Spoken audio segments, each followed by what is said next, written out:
Lillahi wa ala alihi wa sahbihi ajma'in amma ba'd.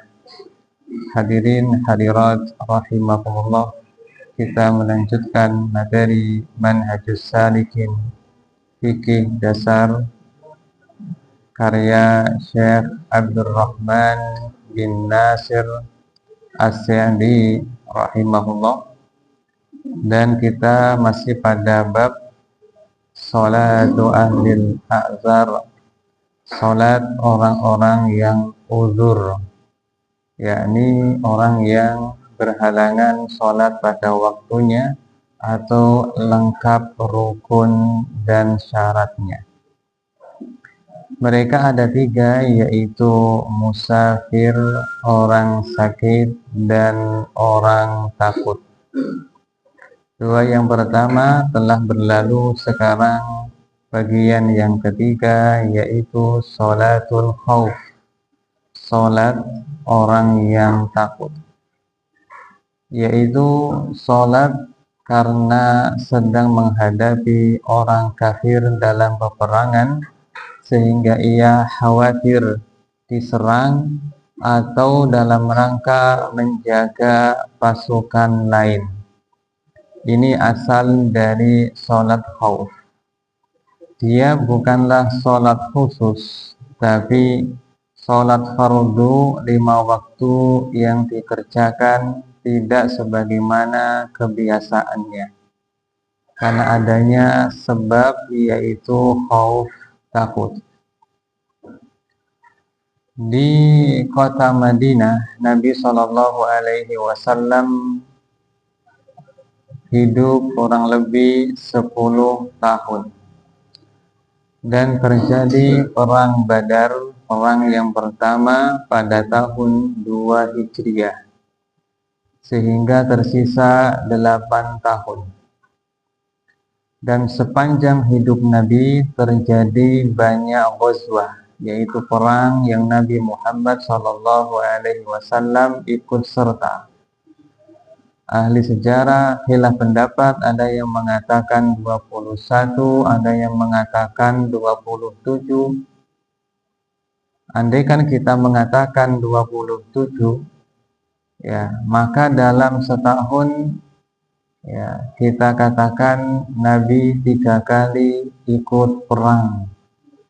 Ini belum syariah, yaitu pasukan yang Nabi kirim dan Nabi tidak ikut serta, sehingga banyak peperangan terjadi.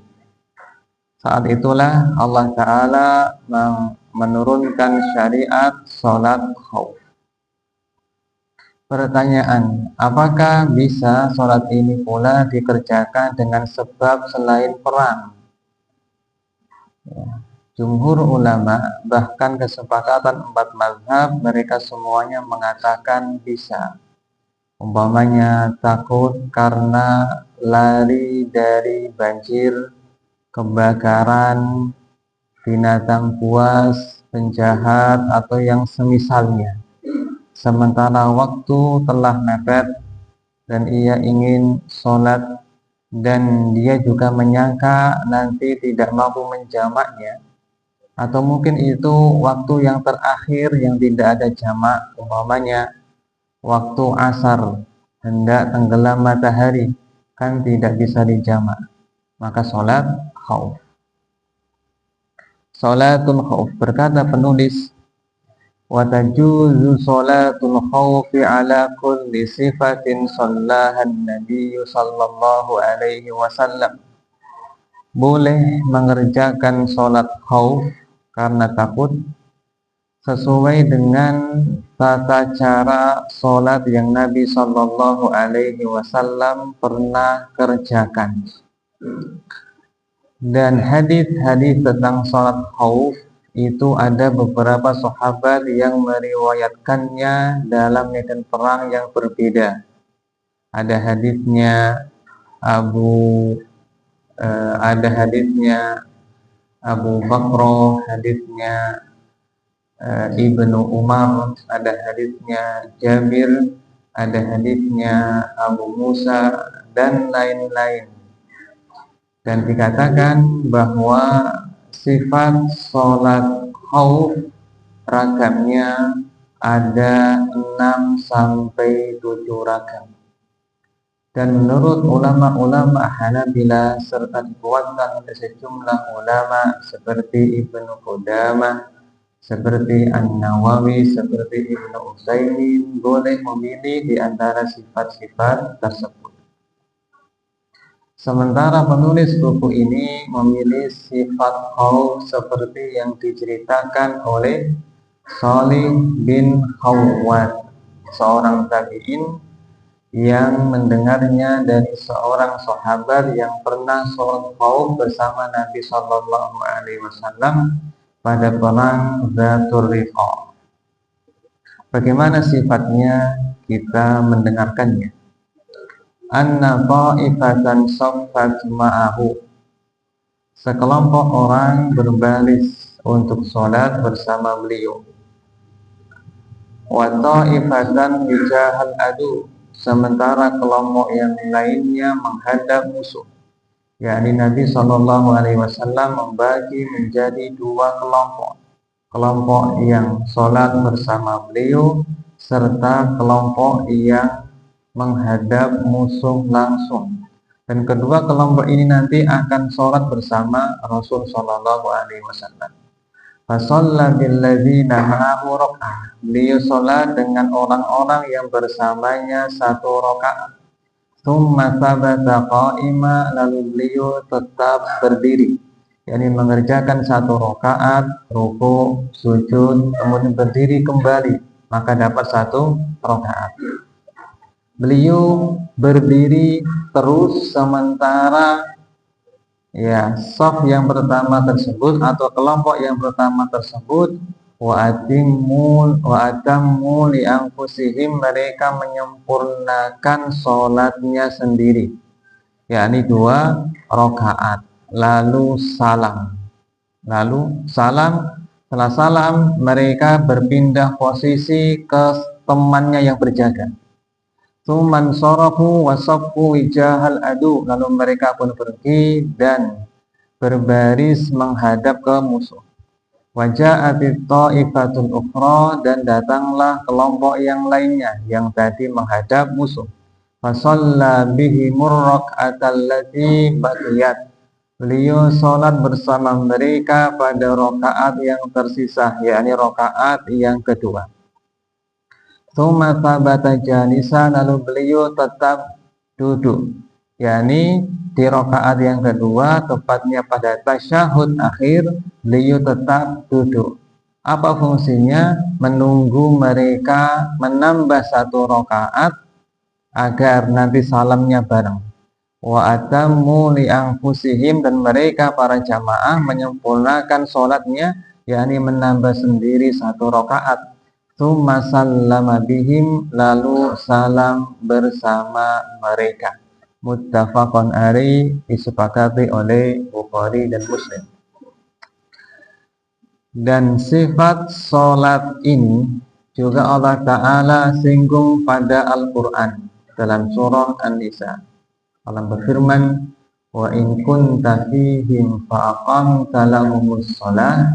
Jika engkau wahai Nabi sedang berada bersama mereka dan hendak mengerjakan sholat bersama mereka, faltakum ta'ifatum minhum ma'aka, maka orang-orang yang bersamamu mengerjakan sholat bersamamu.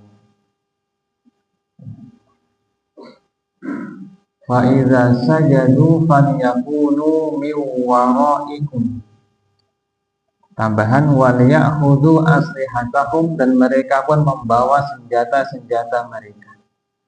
Ketika mereka sudah melakukan sujud, maka mereka mundur ke belakang. Wal ta'ti ta'ifatun ukhra lam yusallu falyusallu ma'ak. Maka datanglah kelompok lain yang belum sholat, maka mereka sholat bersamamu. Wal ya'khudhu hidrahum wa aslihatahum, disertai dengan waspada dan membawa senjata. Ini yang Allah terangkan dalam Al-Quran. Serta sifat yang lainnya, terkadang musuh di depan. Terkadang musuh itu tidak searah dengan kiblat, nanti juga beda posisinya. Terkadang sholatnya cuma 2 rakaat, terkadang sholatnya 1 rakaat, terkadang sholatnya sempurna 4 rakaat. Gitu. Sholat khauf apakah diringkas menjadi 2 rakaat seperti orang yang safar? Menurut kesepakatan 4 mazhab, tidak ada kaitannya sholat khauf dengan mengqashar. Artinya jika ia sedang safar, contoh perang melawan Romawi di Mut'ah, maka safar, maka mereka dapat qashar. Tapi jika perangnya di kota Madinah, mereka masih mukim, tentu sholatnya tidak diqashar, tapi itmam sempurna. Zuhur 4 kali, asar 4 kali, maghrib 3 kali. Membawa senjata 4 mazhab, Hanafiyah, Malikiyah, Syafi'iyah, Hanabilah sepakat boleh membawa senjata ketika sholat khauf. Lalu mereka berselisih pendapat apakah sunnah ataukah wajib. Kebanyakan ulama memandang sunnah, tidak wajib, seperti ulama Hanafiyah, ulama Syafi'iyah, ulama Hanabilah. Sementara sebagian ulama memandang wajib. Ini yang dipilih oleh Ibnu Utsaimin. Ini yang dipilih oleh Ibnu Utsaimin. Dalam ayat tadi Allah Ta'ala menambahkan, ya, wal ya'khudhu aslihatahum, dan seharusnya mereka membawa senjata-senjata mereka. Ini kondisi perang jika memungkinkan sholat berjamaah. Ahli ilmu berselisih pendapat apa hikmahnya tetap berjamaah sementara kondisinya sangat penting. Ada yang mengatakan ini menunjukkan pentingnya sholat jamaah. Ada yang mengatakan karena ada Nabi Shallallahu Alaihi Wasallam dan tidak patut mereka sholat sementara ada Nabi Muhammad Shallallahu Alaihi Wasallam bersama mereka sehingga harus jamaah. Kemudian, ya, bagaimana jika kondisinya tidak memungkinkan seperti sekarang? Ya, zaman dahulu tidak ada senjata jarak jauh sebagaimana sekarang berupa senjata tembakan atau rudal atau semisalnya. Maka Ibnu Utsaimin rahimahullahu ta'ala memandang yaitu sholat khauf dengan cara apapun yang memungkinkan. Sholat khauf dengan cara apapun yang memungkinkan. Kalau seperti ini tidak memungkinkan karena ya musuh sekarang pakai senjata tembak, tetap bisa dibidik meskipun jauh.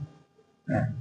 Maka berlaku firman Allah Ta'ala, wa in khiftum farijalan aw rukbana. Jika kalian sangat takut, maka silakan dengan ya berjalan atau berkendara. Artinya boleh sholat sambil berjalan atau naik kendaraan, entah tank, kalau sekarang ya tank, pesawat, kapal, boleh. Ya, boleh. Bagaimana cara ruku dan sujudnya? Maka dengan isyarat kepala. Jika tidak memungkinkan karena khawatir terserang, maka bisa menggunakan isyarat apa yang sekiranya menjadi pertanda itu ruku, itu sujud.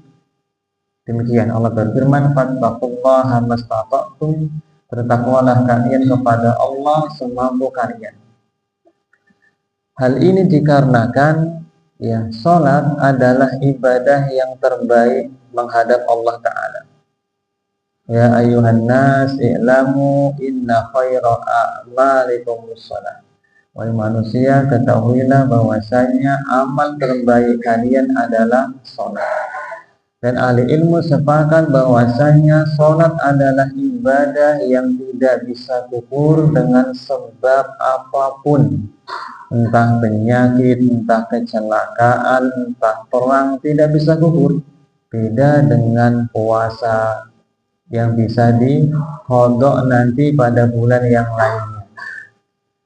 Selama akal masih waras, tidak gila, tidak koma, tidak pingsan, maka sholat tidak gugur darinya. Bahkan seandainya orang hanya pingsan saja dan nanti dia sadar waras, maka wajib mengqadha.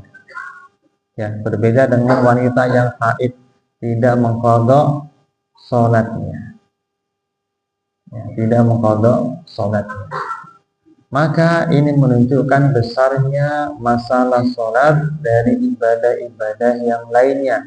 Sebagaimana besarnya sholat ketika Allah Ta'ala memerintahkannya langsung kepada Nabi Muhammad SAW dengan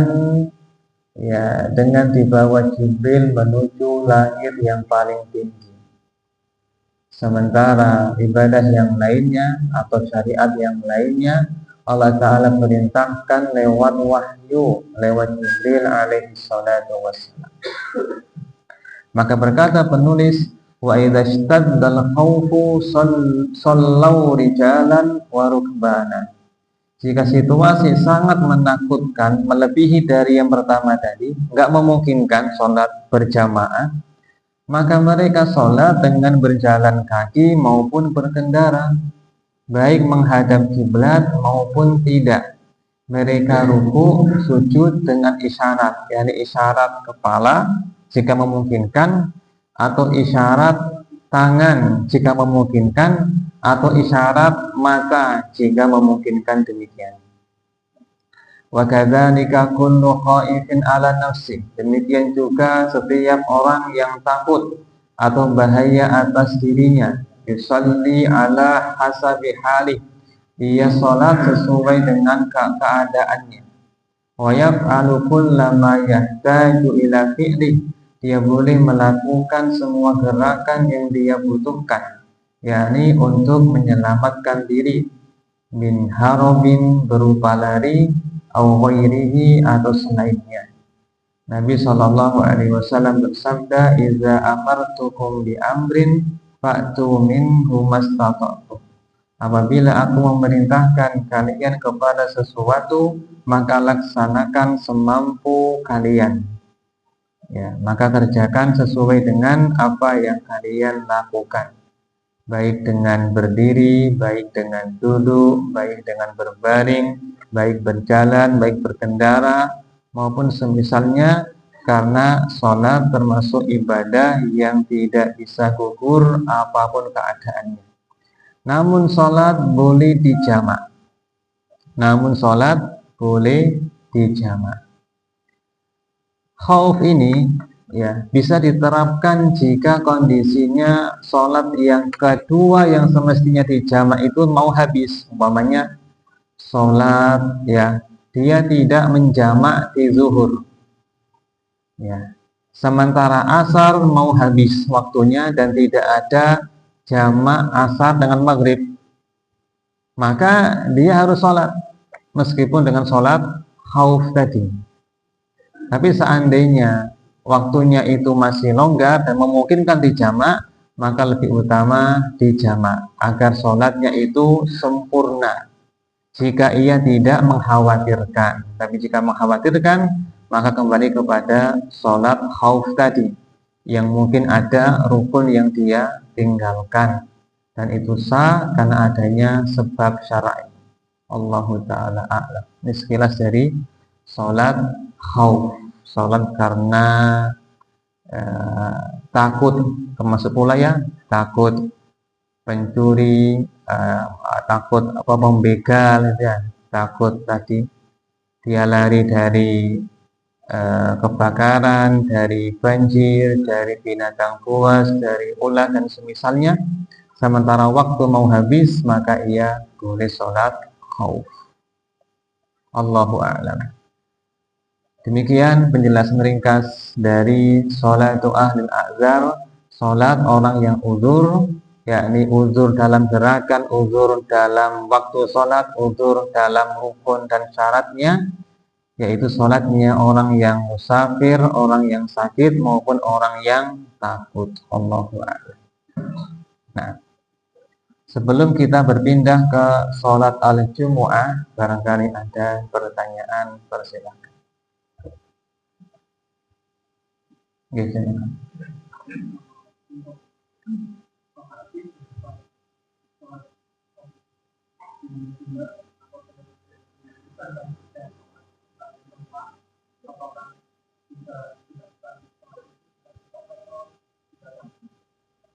Nah, menurut ittifaq kesepakatan 4 mazhab bahwa sholat khauf itu tidak ada kaitannya dengan qashar. Artinya sholatnya itmam sempurna, 4 rakaat untuk zuhur, asar, isya, 3 rakaat untuk maghrib, dan 2 untuk subuh. Adapun jika ia safar kemudian serang musuh, maka dia punya hak apa? Qashar. Nah, dia sebagai musafir, ya, sebagai musafir. Bagaimana penerapannya? Umpamanya gempa ya, dia sholat khauf, meskipun waktu masih longgar, dia boleh sholat khauf, ya, karena kita nggak tahu habis ini nanti seperti apa kondisi setelah gempa atau sampai kapan gempa ini berhenti, masih dugaan-dugaan, maka silakan sholat khauf. Ketika seperti itu, maka sholatnya sebisa mungkin menjaga yang rukun saja, yang sunnah ditinggalkan. Umpamanya membaca Al-Fatihah, ya, sebutkan bacaan yang rukun. 1, takbiratul ihram, Allahu Akbar. 2, Al-Fatihah. Yang ketiga bacaan ada bacaan. Yang ketiga tahiyat, ya, tasyahud akhir,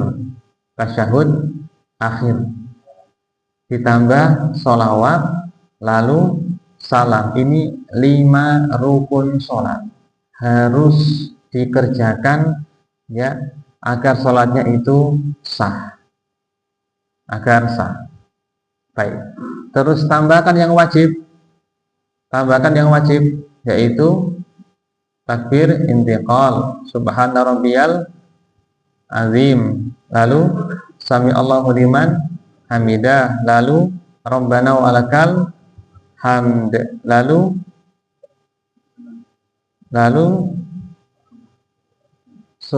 subhana rabbiyal a'la, lalu rabbil firli, lalu tasyahud awal. Ini wajib sholat bagi Hanabilah, namun bagi umumnya ulama, jumhur ulama mengatakan sunnah.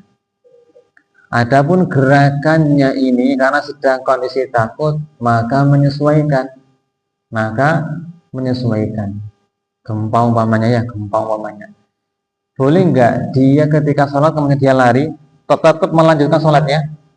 Boleh, namanya sholat khauf, tidak mengapa. Jika berada di dalam gedung sementara sesuai dengan keselamatan, pindah ke tempat yang lapang ketika terjadi gempa, maka ia lari dan tetap melanjutkan sholatnya, maka diperbolehkan, namanya sholat khauf, ya.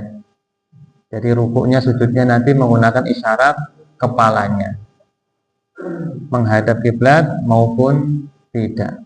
Nah, demikian. Allahu a'lam.